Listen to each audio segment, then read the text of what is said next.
बाद दिल्ली आई थी यूपीएससी का इंटरव्यू देने। वो भी सैटरडे मैंने स्कूल अटेंड किया था और मैं मंडे इंटरव्यू दे रही थी। मैंने कभी कोई छुट्टी नहीं ली, कभी भी कोई भी छुट्टी लेना जरूरी नहीं मानती मैं एग्जाम्स में, क्योंकि यूपीएससी आपको थियोरेटिकल नॉलेज नहीं पूछता है, वो आपको प्रैक्टिकल एग्जाम्पल्स पूछता है। प्रैक्टिकल आपको लाइफ में अवेयरनेस होनी चाहिए, आपकी जर्नल अवेयरनेस अच्छी होनी चाहिए। वो तभी होता है जब आप वर्किंग हो। लेकिन यूपीएससी की वो तैयारियों के दौरान अपनी पेशेंस को बनाए रखना, एंजाइटी से दूर रहना, उन 5 सालों के दौरान इतना झटका लगने के बावजूद तैयारी में एकजुट रहना, अपने ध्यान को बनाए रखना, ये सब इतना आसान नहीं था उस वक्त जितना आज मैं बोल रही हूँ। वो बहुत मुश्किल दौर था, बहुत।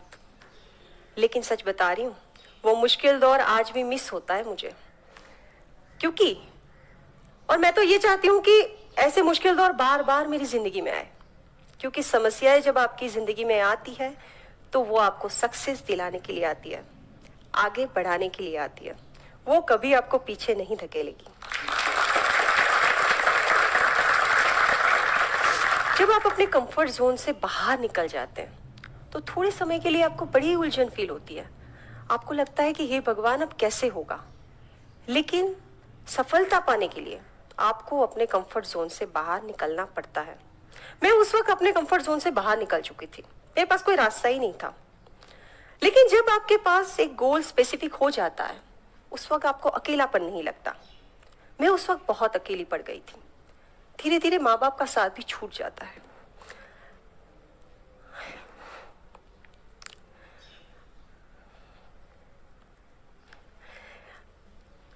कभी कभी मैं सैटरडे संडे भी अपने माँ बाप के घर नहीं जाती थी। मुझे ये भी ख्याल आते थे कि ये लोग मेरे बारे में क्या सोचते होंगे, कि मैं ऐसा क्यों कर रही हूँ, मेरे पति कहाँ हैं। मेरे पास कोई जवाब नहीं था। लेकिन मैं हमेशा ये सोचती रही उस वक्त कि जिस दिन मुझे सक्सेस मिल जाएगी उस दिन इन लोगों को जवाब मैं दे दूंगी। लेकिन इसकी कोई गारंटी नहीं होती। UPSC is not a guaranteed. तो ऐसा क्या था जो मेरे को एकजुट करे रखा, ऐसा क्या था जिसने मेरे हौसले को बनाए रखा। क्योंकि ये सफर मेरे लिए यूपीएससी का सफर नहीं था, मेरे लिए ये सफर मेरे आत्मसम्मान को वापस पाने का सफर था। और एक स्त्री जब अपने आत्मसम्मान को वापस पाने के लिए आगे बढ़ती है तो उसको कोई नहीं रोक सकता।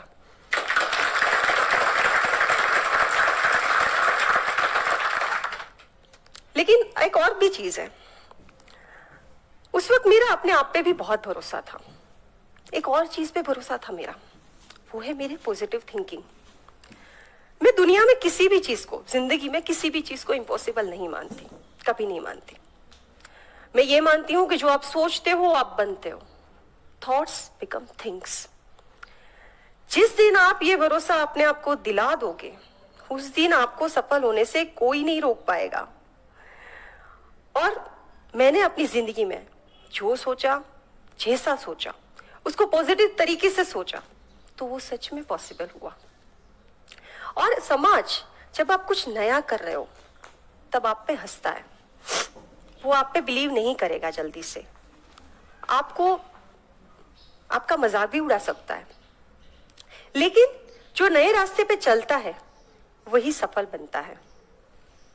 एक स्त्री को हमेशा एक ग्लासवेयर की तरह देखा जाता है। अगर वो घर के किसी कोने में सज गई और उसमें फूल लगा दिए गए तब तो उसकी हमेशा कीमत होती है। लेकिन अगर किसी भी हादसे से अगर वो टूट गई तब उसकी कीमत कुछ भी नहीं रहती।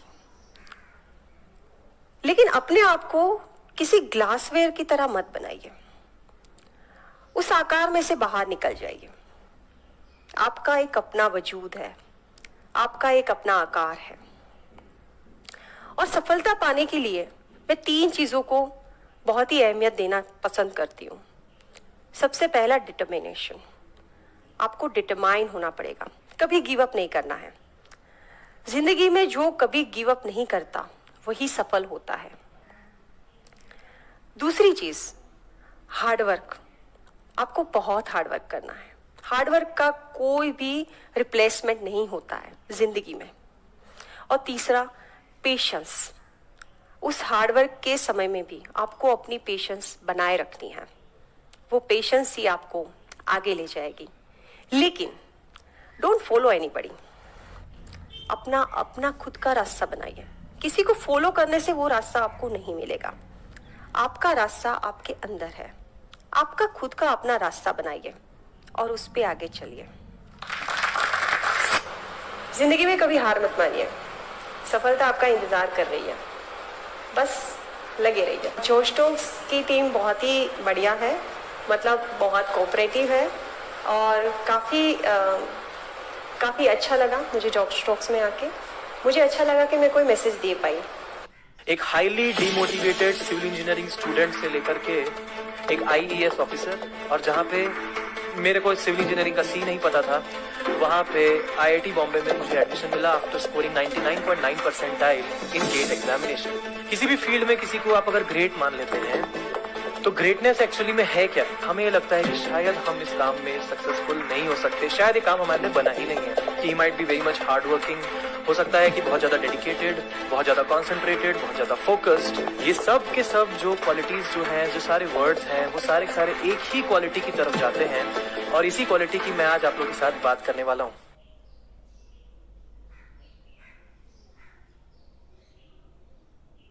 आप हमेशा एक स्पेसिफिक गोल के लिए बने हुए हैं। एक स्त्री की आइडेंटिटी सिर्फ उसका पति नहीं होता है। सबसे पहले मैं अपना कैरियर बनाऊंगी, सबसे पहले कैरियर। ना तो मेरे पास इंटरनेट था, ना ही न्यूज़पेपर इंग्लिश आता था वहाँ पे, ना ही मेरे पास स्मार्टफोन था, ना ही मेरे पास लैपटॉप था। बहुत मुश्किल दौर था। जिस दिन मुझे सक्सेस मिल जाएगी उस दिन इन लोगों को जवाब मैं दीजिए, लेकिन इसकी कोई गारंटी नहीं होती। UPSC is not a guarantee. नमस्कार। हम ये सोचते हैं कि शादी हमारे जिंदगी को परिपूर्ण बनाती है। मैं भी ऐसा ही सोचती थी जब तक मेरी शादी नहीं हुई थी। मेरी शादी एक एनआरआई से हुई, जो शादी के सिर्फ 15 दिनों के अंदर मुझे छोड़ के चले गए। उसके बाद मैंने यूपीएससी सिविल सर्विस करने का सोचा और वह उसमें सफल रही। मैं हूं कोमल गनात्रा और आज मैं मिनिस्ट्री ऑफ डिफेंस में एडमिनिस्ट्रेटिव ऑफिसर की हैसियत से कार्यरत हूँ। मेरे बचपन में मेरी पढ़ाई गुजराती मीडियम में हुई। मातृभाषा में पढ़ाई करने का गर्व है मुझे, क्योंकि मातृभाषा ने मेरी सक्सेस में बहुत ही गहरा रोल निभाया है। जैसे कि मैंने पूरी यूपीएससी एग्जाम गुजराती मीडियम में दी और जिस साल मैंने क्लियर किया उस साल मैं गुजराती लिटरेचर की टॉपर थी। मेरे पापा टीचर थे। वो हमेशा हमें बहुत बड़ी बड़ी बातें सिखाते थे। माँ ज्यादा पढ़ी लिखी नहीं थी। मेरे 2 छोटे भाई हैं जो आज अपने क्षेत्र में बहुत ही आगे पहुंचे हुए हैं, इसलिए क्योंकि पापा ने बचपन में ही हमें एम्बिशियस बनना सिखाया। मेरे पापा ने मुझे 4 साल की उम्र में ये सिखाया कि बेटा तू बड़ी होके आईएएस बनना। हालांकि हमारे एरिया में वहां पे यूपीएससी को लेकर जागृति आज भी बहुत कम है, तो उस समय में तो होती ही नहीं होगी।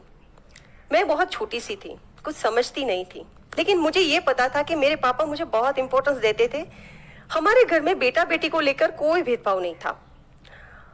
ये सब छोटी छोटी बातें बताना इसलिए जरूरी है कि ये छोटी छोटी परवरिश की बातें ये डिसाइड करती है कि जिंदगी में बच्चा कहाँ तक आगे जाएगा। जब आप अपने घर में ही बेटा बेटी में कोई भेदभाव रखते हैं तो ये उनकी साइकोलॉजी पे बहुत ही इफेक्ट करता है। क्योंकि मेरे फादर ने मुझे हमेशा कॉन्फिडेंस दिया, मुझे बोला कि तुम श्रेष्ठ हो, ये समझाया। हालांकि हर बाप के लिए अपना बच्चा श्रेष्ठ ही होता है, लेकिन इन छोटी छोटी बातों से मेरा कॉन्फिडेंस डेवलप हुआ। मैंने फिर ओपन यूनिवर्सिटी से ग्रेजुएशन किया। ओपन यूनिवर्सिटी ने मुझे ये सिखाया कि कोई भी सब्जेक्ट जब आप खुद पढ़ना शुरू करते हैं तब कुछ भी मुश्किल नहीं होता, आप कुछ भी कर सकते हैं। उसके बाद मैंने 3 भाषाओं में अलग अलग यूनिवर्सिटीज से ग्रेजुएशन किए।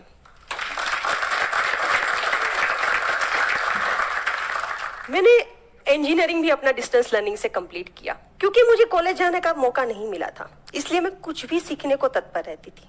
मैं कहीं से भी कुछ भी मुझे मिल जाए, मैं सीखने को तत्पर रहती थी। महज 1000 रुपए की तनख्वाह से शुरुआत की थी, छोटी सी स्कूल में पढ़ाने का। उस वक्त मैं कॉम्पिटिटिव एग्जाम्स की तैयारी कर रही थी। मैंने गुजरात पब्लिक सर्विस कमीशन का मेंस क्लियर कर लिया था। उस वक्त मेरी शादी एक एनआरआई से हो गई, लेकिन मेरे हस्बैंड नहीं चाहते थे कि मैं जीपीएससी का इंटरव्यू दूं। मैंने हालात के साथ सारे समझौते किए। मैंने सोचा ठीक है, क्योंकि उनको न्यूजीलैंड रहना था। उन्होंने बोला नहीं नहीं, ये इंटरव्यू नहीं देना है। मैंने सोचा ठीक है, हालात के साथ सारे समझौते किए, कहीं कहीं से, क्योंकि मैं उनको प्यार भी करती थी। लेकिन क्या होता है जब आपको प्यार करने वाला इंसान आपको छोड़ के चला जाता है, वो स्पेशली जब आपका पति है। न्यूजीलैंड जाने के बाद उन्होंने मुझे बिल्कुल फोन नहीं किया।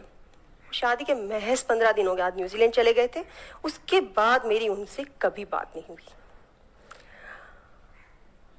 शुरुआत में हालातों से समझौता करने की बजाय मैंने ये सोचा कि नहीं, मैं उनके पीछे जाऊंगी, मैं उनको यहां लेकर आऊंगी।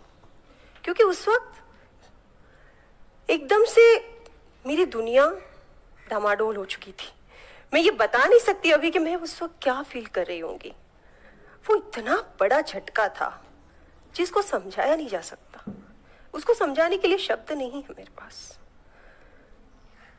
इस प्रयास में मैंने न्यूजीलैंड की पूरी संसद को लिखा कि ऐसा क्यों है, कि मुझे इस कानून से भी बड़ा ही अचरज होता था कि ऐसा कैसे है कि आपका पति किसी और देश में है और आप उस देश में जा नहीं सकते।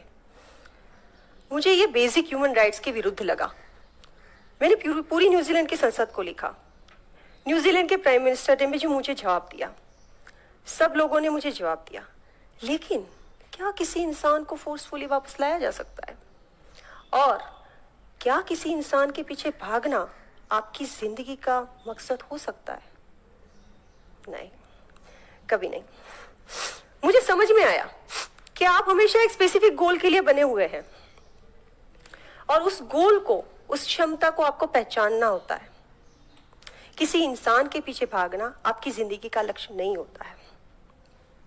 उस वक्त मुझे समझ में आया कि शादी आपको परिपूर्ण नहीं बनाती है और एक स्त्री की आइडेंटिटी सिर्फ उसका पति नहीं होता है, वो खुद अपनी आइडेंटिटी बनाएगी। बहुत सी सामाजिक मान्यताएं होती है। हम समाज में रहते हैं, समाज हमसे बना हुआ है, हम समाज का हिस्सा है। हमें सारी सामाजिक मान्यताओं को फॉलो करना चाहिए, मैं मानती हूँ।